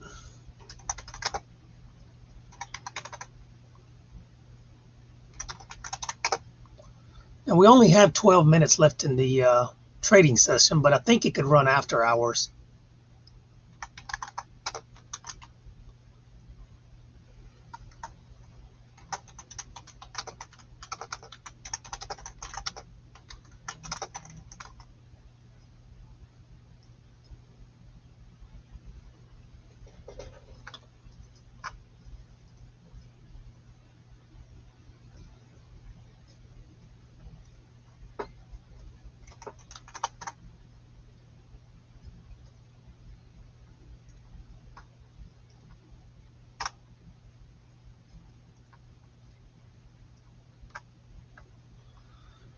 All right.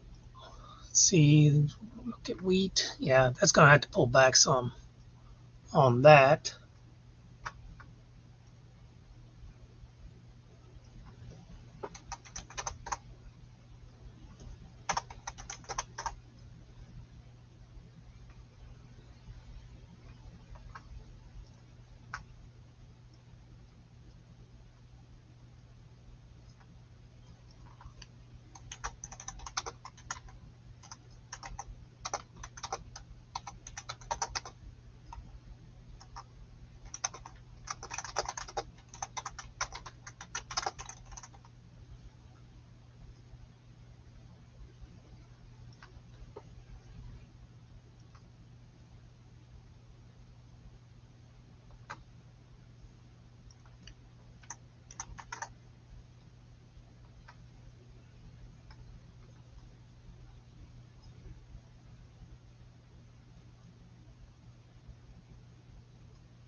Okay, guys, so that's it. We're going to see what this CYRN, which I guess Siren Limited, see what it does. Hopefully it pays us on that trade. And until the next video. Thank you, guys. Leave a like if you like the video.